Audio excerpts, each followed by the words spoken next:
our first story sort of covers some COVID news, which we're still, 6 years later unpacking. But it turns out that the Canadian military violated intelligence gathering rules during COVID-19, and Conservative MP Roman Baber, who might remember, got rid of Yara Sachs in his riding. Okay, he's a brand new Conservative, and he had this to say. Can I just read that, Efren, first? His post on that. Thanks.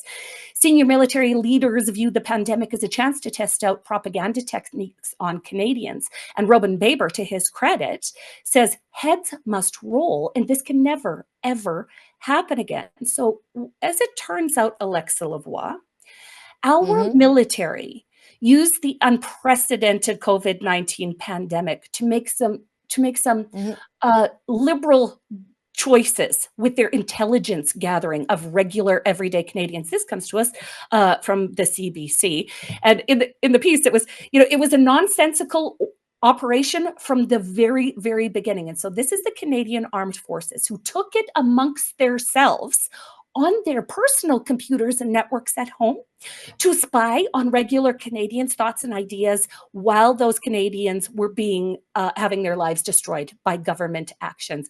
Alexa, are you surprised by this, that the military did this? I'm not surprised at all. And, also remember that the military did a cleanup. They actually removed the dissident, the one that refused to get vaccinated at the time. They were either treated as, I don't know how to say it in English, but like as paria, we say paria. They were treated differently, and they were forced to leave at one point the military. And, when you read the article, I'm pretty shocked to read that at the time, that apparently the military were excited about trying to influence how people think.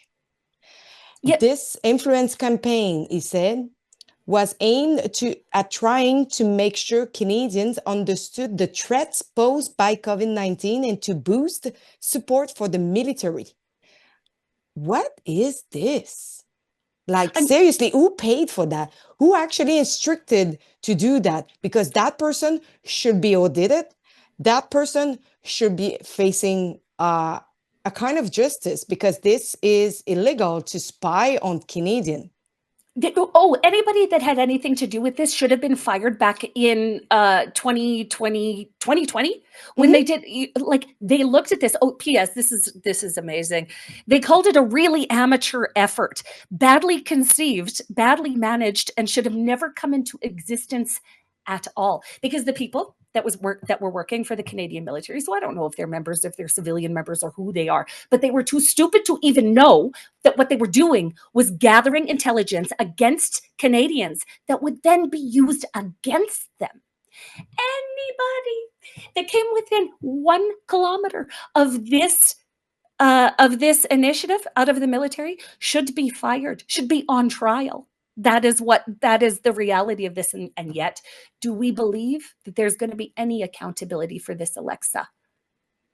I think some people thought there will be no accountability, because most of the time there is no accountability. So I will not be surprised that people are just saying, like, we just do it. Like, look at the case. I know it's not like similar, but it's kind of like related with the military. The man who actually threw 2 smoke bombs inside of a church, who works for the Department of the National Defense and worked literally on a military base. Apparently the charges are being dropped. You're kidding. You guys, yeah. Alexa's referring to last summer when Sean Foyt was touring across the country of Canada, and in Montreal, it was in Montreal, Alexa, where yes. the smoke bomb was thrown. Alexa then identified the guy that threw the smoke bomb in the church while an active service was going on. And now Alexa Lavoie is telling us that they are dropping the charges against this guy. The SPBM actually wrote to the victim saying there will be charges of mischief plus 5,000 And then when the victim reached out to the Department of Penal and Criminal Prosecution, they literally say that apparently a decision was made and the charges were refused by the Crown. Well, isn't that a state of affairs in Canada? Isn't that a state of affairs in Canada, where our own Tamara Leach was detained for, I think, over 50 days for a mischief charge, and yet they dropped the charge of the defense contractor who threw a smoke bomb into a church in Canada. Well, so you can see, like, there is something that is happening in our federal institution. We are seeing it at the military level. We are seeing it in all departments altogether. There is infiltration, I would say, kind of. oh, sure. By Antifa, by like radical cells who are operating within. So I'm surprised to hear that? I'm not. Remember also when we learned that the government were actually monitoring our cell phone to know if we were close to each other during like the time that they restricted people to get together, and they were actually spying and like monitoring our cell phone.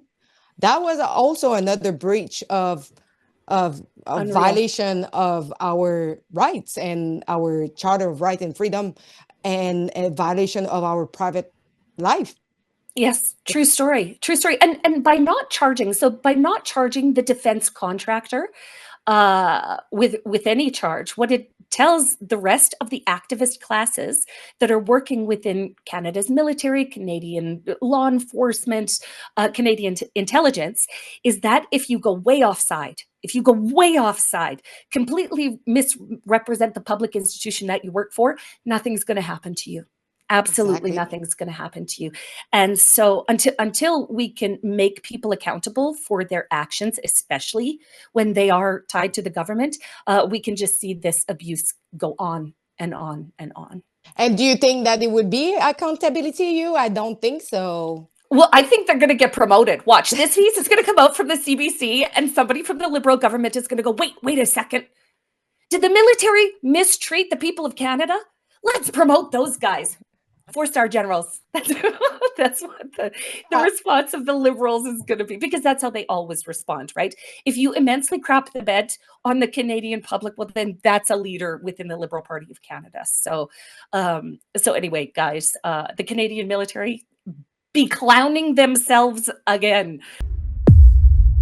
Hey everybody, I'm Lise, Merle, and I want to tell you about a darling little book I wrote for these crazy times, where truth and reality are now optional. On a wide-open prairie farm lives Buck, a loyal and gentle horse who's good at just about everything. But one day, his well-meaning barnyard buddies start filling his head with big ideas, like maybe he isn't a horse at all. Maybe he's a rainbow unicorn. Buck tries to keep up, but something doesn't sit right, and eventually he remembers the one place where truth isn't confusing and love isn't conditional. Home. Because Buck's family knows him best. They know he's not a unicorn. He's a wonderful horse, strong, steady, and perfect the way he is. And that love gives him the courage to ignore the noise and just be himself. Buck the Rainbow Unicorn is a prairie fable for our times, a gentle and charming story that helps little ones understand that who they are is enough, and that the people that love them most aren't the ones trying to turn them into something they're not. Share this story with the little ones in your life just in time for Christmas. It's a book to spark discussions and remind them that home is where the truth lives, and that they are loved just the way they are.